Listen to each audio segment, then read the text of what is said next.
CM Bhajanlal Sharma के निवास पर हुई जन सुनवाई। सीएम ने अधिकारियों को दिए शीघ्र समाधान के निर्देश। आमजन को समस्याओं के समाधान से मिली राहत। विश्व स्वास्थ्य दिवस पर राज्य स्तरीय कार्यक्रम आयोजित। सीएम शर्मा ने स्वास्थ्य से जुड़ी कई योजनाओं का किया शुभारंभ। किसानों के खिलाफ दर्ज किए गए झूठे मुकदमे के मामले में सीआईटी कार्यालय पहुंचे टीकाराम जूली। नेता प्रतिपक्ष टीकाराम जूली का बयान सामने आया। गोवा पहुंचे राजस्थान विधानसभा अध्यक्ष वासुदेव देवनानी। गोवा विधानसभा अध्यक्ष रमेश तावड़कर से की मुलाकात। राजस्थान विधानसभा के नवाचारों पर चर्चा। विश्व स्वास्थ्य दिवस के मौके पर एफएसएसएआई ने किया कार्यक्रम आयोजित। चिकित्सा मंत्री गजेंद्र सिंह किलकर ने किया कार्यक्रम का शुभारंभ। नमस्कार, मैं हूं आपके साथ गौरव राजेंद्र। बुलेटिन की शुरुआत करते हैं। मुख्यमंत्री भजनलाल शर्मा ने सोमवार को मुख्यमंत्री निवास पर जनसुनवाई आयोजित की और उन्होंने जनसुनवाई में उपस्थित प्रत्येक व्यक्ति की समस्या सुनी और अधिकारियों को त्वरित समाधान के निर्देश दिए।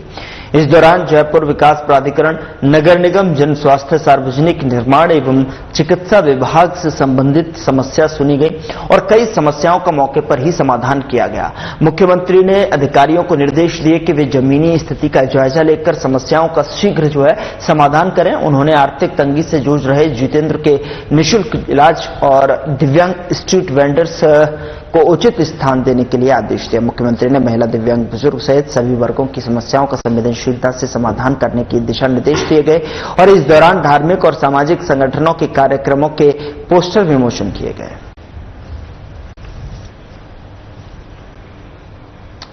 तो सीएम ने अधिकारियों के दिशा निर्देश दिए गए हैं, समस्याओं को सुना है। जनसुनवाई के दौरान सीएम भजनलाल शर्मा ने लोगों से रूबरू हुए, उनकी समस्याओं सुना, समझा और त्वरित समस्याओं के समाधान के दिशा निर्देश जारी कर दिए गए। तो हम जिनको समस्याओं के समाधान से कहीं न कहीं यहां राहत पहुंची और जनसुनवाई के दौरान सीएम भजनलाल शर्मा ने लोगों की समस्याओं को जाना, उनसे आत्मीय भेंट की और आत्मीय भेंट के साथ साथ हालचाल जानने के साथ ही समस्याओं पर भी उन्होंने एक्शन कहीं न कहीं लिया है। संबंधित अधिकारियों को इसके दिशा निर्देश जारी किए गए हैं और जो समस्याएं हैं आमजन की, उनको त्वरित समाधान के निर्देश जारी किए गए।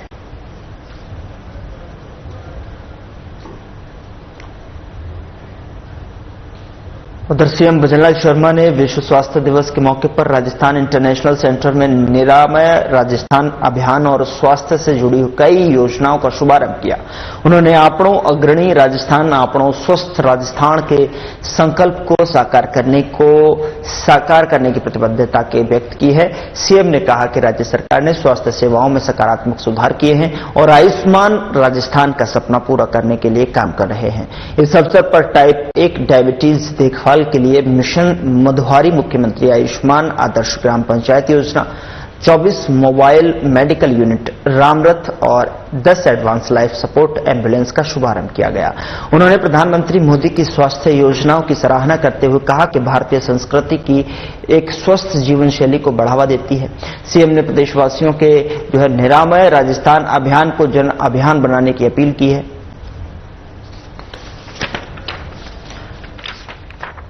तो विश्व स्वास्थ्य दिवस पर राज्य स्तरीय कार्यक्रम का आयोजन किया गया। स्वास्थ्य से जुड़ी हुई योजनाओं का भी शुभारंभ यहां पर देखने को मिला है। आपणो स्वस्थ राजस्थान हमारा संकल्प, ये सीएम की तरफ से कहा गया और दीप प्रज्वलित कर कार्यक्रम की शुरुआत की गई, जिसमें कि कहीं न कहीं प्रधानमंत्री मोदी की स्वास्थ्य योजनाओं की सराहना करते हुए सीएम ने कहा कि भारतीय संस्कृति भी स्वस्थ जीवन शैली को बढ़ावा देती है। सीएम ने प्रदेशवासियों को निरामय राजस्थान अभियान को जन अभियान बनाने की अपील की है। साथ ही उन्होंने कहा है कि राजस्थान आपणो अग्रणी राजस्थान, आपणो स्वस्थ राजस्थान के संकल्प को साकार करने की प्रतिबद्धता यहां पर व्यक्त की है।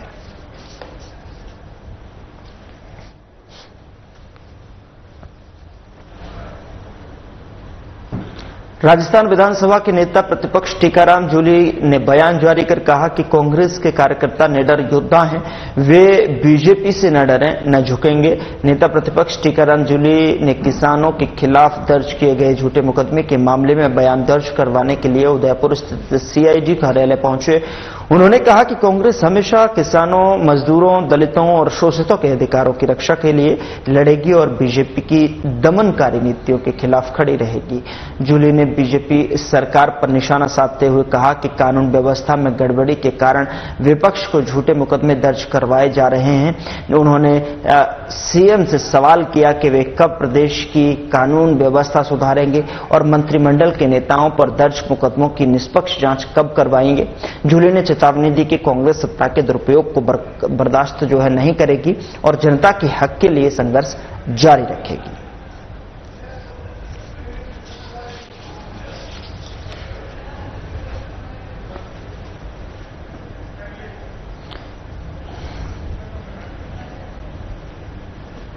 तो जूली ने बीजेपी सरकार पर निशाना साधते हुए कहा कि कानून व्यवस्था में गड़बड़ी के कारण विपक्ष को झूठे मुकदमे दर्ज करवाए जा रहे हैं। उन्होंने सीएम से सवाल किया कि वे कब प्रदेश की कानून व्यवस्था सुधारेंगे, मंत्रिमंडल के नेताओं पर दर्ज मुकदमे की निष्पक्ष जांच कब करवाएंगे। जूली ने चेतावनी दी कि कांग्रेस सत्ता के दुरुपयोग को बर्दाश्त नहीं करेगी और जनता के हक के लिए लगातार जो संघर्ष है वो जारी रहेगा। उन्होंने साफ तौर पर कहा, न डरेंगे न झुकेंगे, बीजेपी से डटकर मुकाबला करेंगे। ये जूली की तरफ से कहा गया है। तो नेता प्रतिपक्ष टीकाराम जूली का बयान सामने कहीं न कहीं निकल कर आया है, जहां पर सीआईडी कार्यालय जब उस वक्त टीकाराम जूली पहुंचे तो मीडिया से बातचीत करते हुए उन्होंने कहा कि न डरेंगे न झुकेंगे, बीजेपी से डटकर मुकाबला करेंगे और जो सत्ता के दुरुपयोग को बर्दाश्त करने की अब हद हो गई है, इंतहा हो गई है। अब ये इंतहा और नहीं, जनता के हक के लिए संघर्ष लगातार यहाँ पर जारी रहेगा और जो प्रदेश की कानून व्यवस्था बिगड़ी हुई है, जो ढांचा चरमराया हुआ है, जर्जर स्थिति में लगातार इसका जो ढांचा है वो होता हुआ जा रहा है। कानून व्यवस्था को सुधारने के कब तक ये निर्णय लेंगे।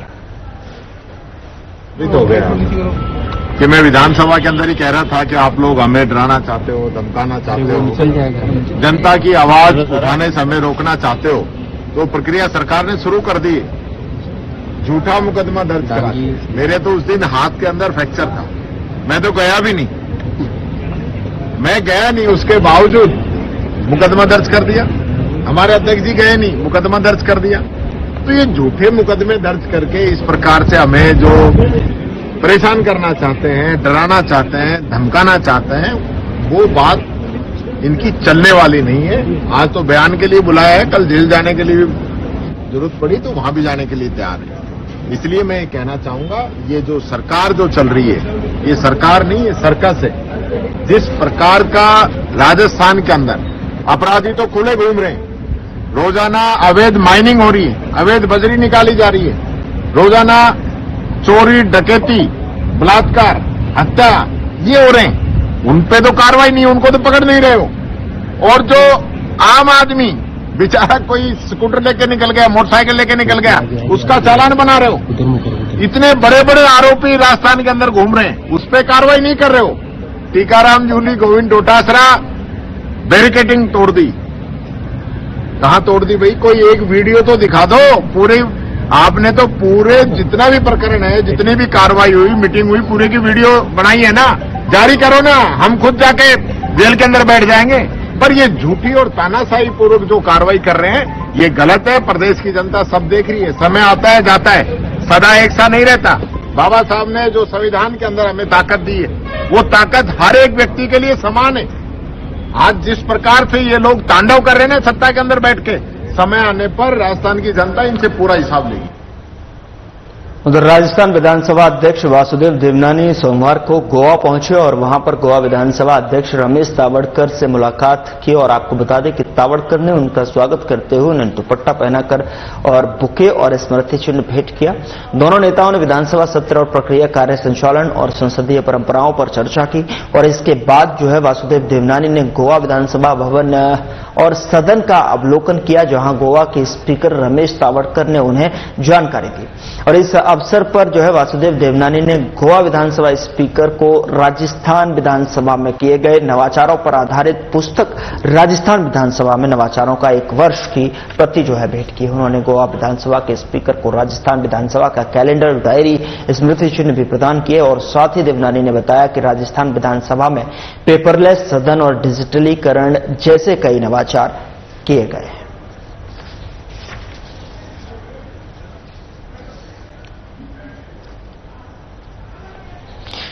तो देवनानी ने राजस्थान विधानसभा का प्रकाशन भेंट किया है, जिसकी छायाचित्र आपके टेलीविजन स्क्रीन पर। देवनानी ने गोवा विधानसभा का सदन और भवन भी देखा और इस दौरान अपने यहां पर किए गए, अपनी विधानसभा में किए गए नवाचारों का भी उल्लेख, उन्होंने विवरण और जानकारी उनको दिया कि किस तरीके से राजस्थान विधानसभा में भी नवाचार किए गए हैं। लगातार डिजिटलाइजेशन किया गया है, डिजिटलीकरण किया गया है, पेपरलेस तकनीक यहां अपनाई जा रही है और उसको लेकर जो है वहां पर बातचीत हुई है। और साथ ही गोवा विधानसभा को भी उन्होंने देखा है और सदन को भी, भवन में भी उन्होंने भ्रमण किया, जाना, समझा और वहां की जो चीजें हैं बारीकी से उनका कहीं न कहीं अध्ययन किया है एक तरह से। और साथ ही यहां पर कैलेंडर, डायरी, स्मृति चिन्ह भी प्रदान किए गए हैं। गोवा विधानसभा अध्यक्ष ने जिस तरीके से मुलाकात यहां पर अध्यक्ष से देवनानी ने मुलाकात की है, तो डिजिटलीकरण जो जैसे नवाचार, पेपरलेस सदन और ये नवाचार किए गए हैं, उस पर यहां पर चर्चा की गई है।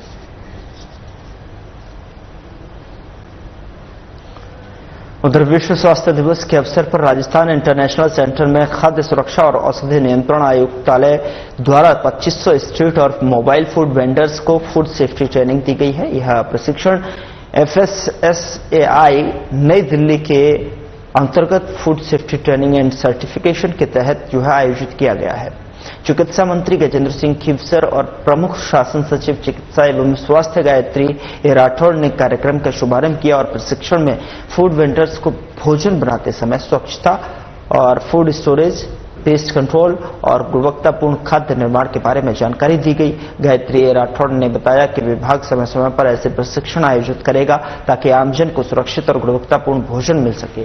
प्रशिक्षण के बाद सभी वेंडर्स को FSSAI द्वारा फास्टैग का प्रमाण पत्र जो है यहां प्रदान किया जाएगा। आपको बता दें कि कार्यक्रम में कई विभागों के अधिकारी और फूड वेंडर्स मौजूद थे।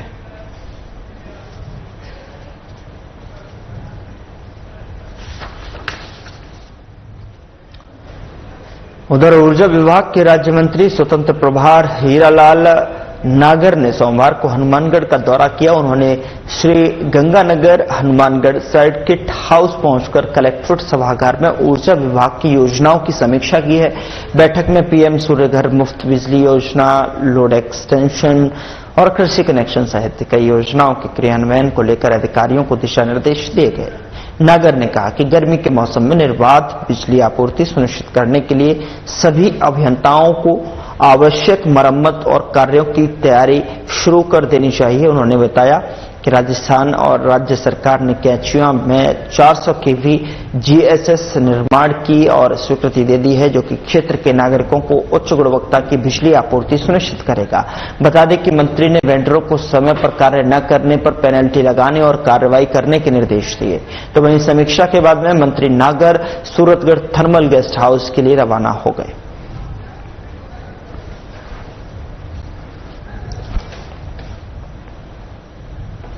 बता दें कि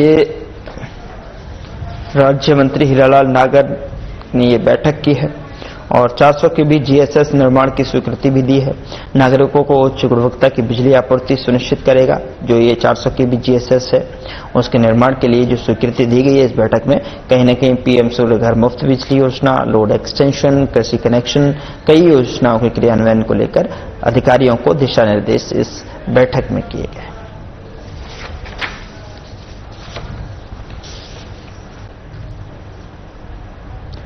उधर कृषि एवं उद्यानिकी मंत्री डॉक्टर किरोड़ीलाल मीणा ने विभागीय अधिकारियों को बजट घोषणा के क्रियान्वयन में कोई लापरवाही न बरतने के निर्देश दिए।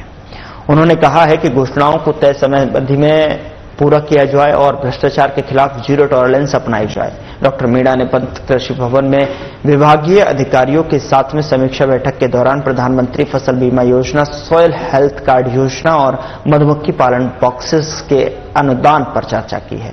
उन्होंने अधिकारियों से अधिक से अधिक किसानों को सॉइल हेल्थ कार्ड बनाने के लिए जागरूक करने की बात कही। साथ ही उन्होंने कृषि एवं अनियमितताओं और भ्रष्टाचार के मामलों पर सख्त कार्रवाई करने के निर्देश दिए हैं। उन्होंने राज्य सरकार द्वारा वितरित बायो फर्टिलाइजर कंपनियों के खिलाफ कार्यवाही करने के आदेश दिए। तो वहीं मंत्री ने विभागीय गतिविधियों पर प्रचार प्रसार बढ़ाने की जरूरत पर भी जोर दिया है।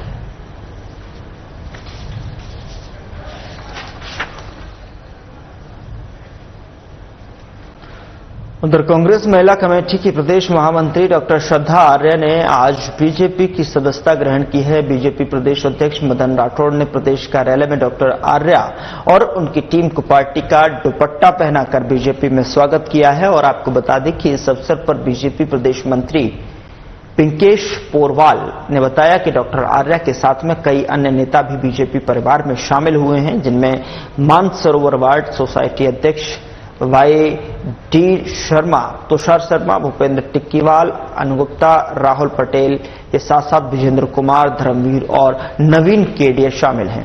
बता दें कि डॉक्टर श्रद्धा आर्य ने बीजेपी की रीति और नीति से प्रभावित होकर पार्टी का दामन थामा और आगामी चुनावों में बीजेपी को मजबूत बनाने की प्रतिबद्धता जताई है।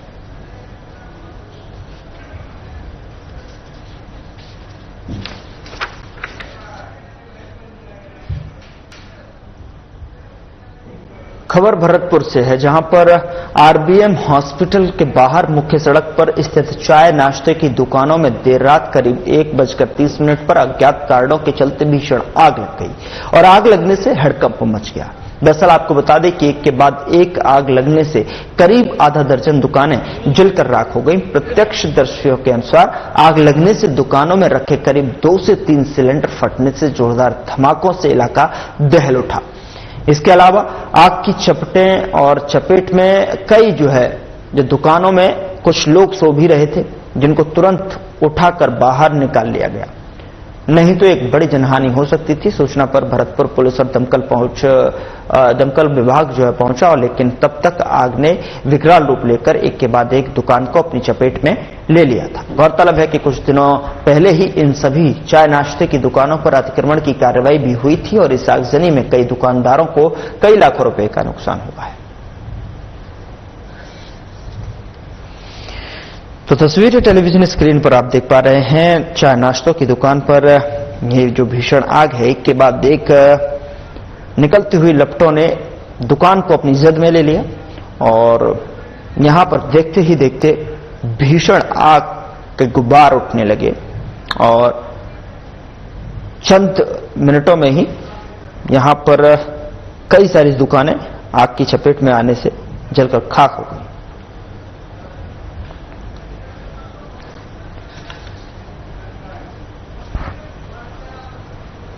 उधर जयपुर रोड पर स्थित सभी कॉलोनियों को नगर निगम की विस्तार प्रक्रिया से बाहर रखने पर कॉलोनी वासियों में रोष नजर आ रहा है। इसको लेकर क्षेत्रवासी सड़कों पर आंदोलन करते हुए अपनी नाराजगी जता रहे हैं। सोमवार को स्थानीय निवासियों ने नगर निगम कार्यालय का घेराव किया और जयपुर रोड स्थित सभी कॉलोनियों को नगर निगम विस्तार प्रक्रिया में जोड़ने की मांग की है। इस दौरान सैनिक आम जनसंघर्ष समिति के अध्यक्ष कर्नल अशोक सिंह चौहान ने कहा कि जयपुर रोड पर स्थित सभी कॉलोनियों को बीकानेर नगर निगम में शामिल करने की मांग को लेकर लगातार आंदोलन कर रहे हैं, लेकिन उनकी कोई सुनवाई नहीं हो रही है। रविवार को उन्होंने खाजूवाला विधायक के कार्य का घेराव किया था, वहीं सोमवार को नगर निगम कार्यालय का घेराव कर विरोध जताया और उन्होंने कहा कि अगर उनकी मांगे नहीं मानी जाती तो आगे और भी उग्र आंदोलन किया जाएगा।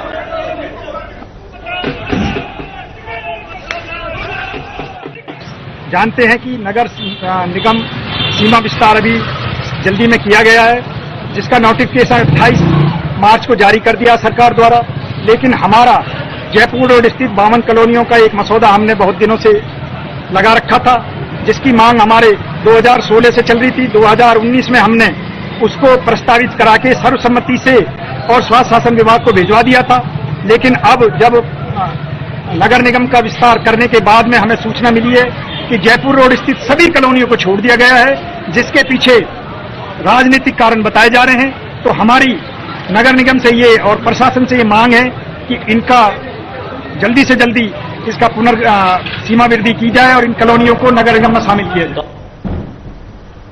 उधर एडीजी जेल रूपिंद्र सिंह ने जिला कारागृह का औचक निरीक्षण किया। अचानक जेल निरीक्षण के चलते जेल प्रशासन में हड़कंप मच गया। भारी पुलिस बल के साथ में एडीजी जेल में पहुंचे और तलाशी अभियान शुरू करवाया। कैदियों और बंदियों के बैरकों में सामान भी चेक किया गया।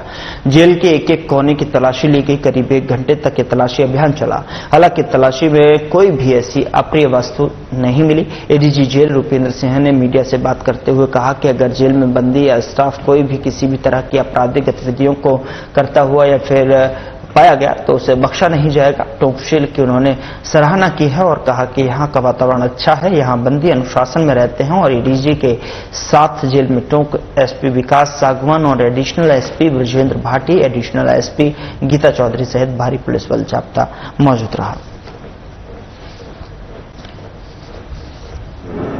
आज टोंक जिला जेल का औचक निरीक्षण, सरप्राइज विजिट और साथ में ही पुलिस और जेल प्रशासन की तलाशी तो ये दोपहर में की गई है और इसमें 5 टीमों ने करीब 1 घंटा लगा के जेल सर्च करी है और कुछ निषिद्ध वस्तु कोई प्राप्त नहीं हुई है।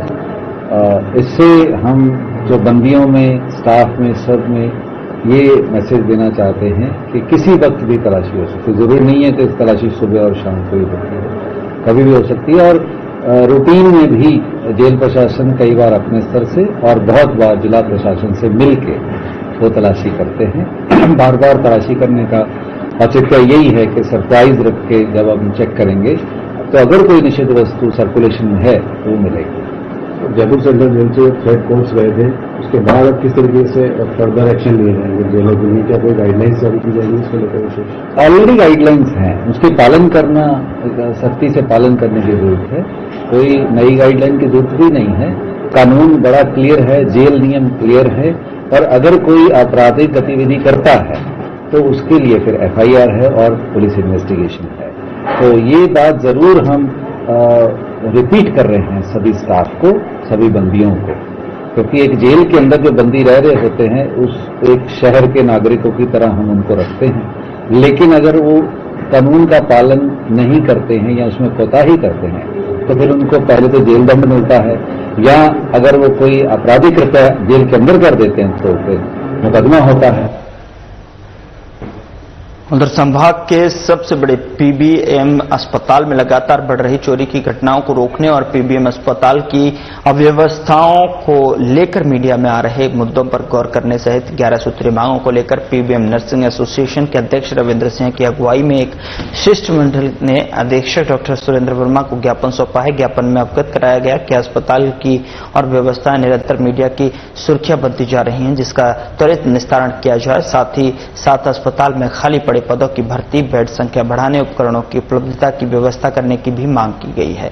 अध्यक्ष रविंद्र ने कहा कि जब सुपरिटेंडेंट ऑफिस खुलता है उस समय सीसीटीवी कैमरे को चालू किया जाता है, जैसे ही ऑफिस बंद होता है तो कैमरे भी बंद हो जाते हैं। घटना रात के समय होती है तो कैमरा में नहीं कैद हो पाती है। साथ ही हॉस्पिटल में एक ब्लैकमेलिंग करने वाली गैंग सक्रिय है, उसे भी अंकुश लगाया जाए।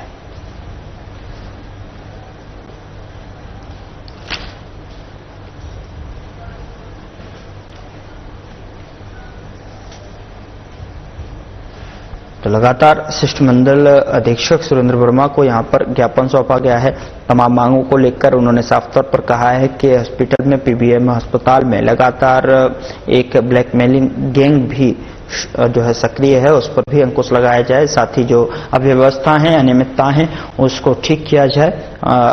और जो सीसीटीवी कैमरे हैं, जब अस्पताल खुलता है तो सीसीटीवी कैमरे ऑन होते हैं, अदरवाइज बंद ही रखे जाते हैं। नर्सिंग एसोसिएशन ने पीबीएम के सुप्रिटेंडेंट साहब डॉक्टर सुरेंद्र कुमार जी वर्मा साहब को अपनी 11 सूत्री मांगों को लेकर ज्ञापन दिया है। उन मांगों में विशेष मांग ये थी कि पीबीएम हॉस्पिटल की जो सुरक्षा व्यवस्था वो सुचारू रूप से की जाए। पीबीएम हॉस्पिटल में बेड और मरीजों की संख्या को देखते हुए नवीन पदों का, नर्सिंग ऑफिसर के पदों का सृजन किया जाए। पीबीएम हॉस्पिटल में सीसीटीवी कैमरे लगाते हुए पूरी निगरानी सीसीटीवी से रखी जाए और पीबीएम हॉस्पिटल की जो तमाम जो साफ सफाई को लेकर मांगे हैं, तमाम जो मांगे हैं उनको 11 सूत्री मांगों को लेकर हमने आज ज्ञापन दिया है। एक धरने की बात कह रही थी आपने, मैं धरने की बात यह है कि पीबीएम हॉस्पिटल में पिछले 10 साल से एक ताहिर अजीज शेख नाम से जो अभी सहायक प्रशासनिक अधिकारी बन गए हैं, वो निजी सचिव सुप्रीडेंट का पीए अपने को बताते हुए पिछले 10 साल से गड़बड़ियां कर रहे हैं और उनको लेकर मैंने सुप्रीडेंट साहब को कई बार ज्ञापन भी दिया है और कई बार शिकायत लिखित में भी दी है, लेकिन आज तक उस पर उचित कार्रवाई नहीं हुई है। जबकि निजी सचिव और पीए जो रमेश जी देवड़ा साहब है, उनको दरकिनार करते हुए वो काम देख रहा है, वो गड़बड़ियां कर रहा है। इस मामले को लेकर मैंने ज्ञापन दिया, अगर उन पर अगर कार्रवाई नहीं होती, उनको यहाँ से नहीं हटाया जाता तो मैं अनिश्चितकालीन धरने पे इस पोस्ट पे बैठ। फिलहाल बुलेटिन में इतना ही। नमस्कार।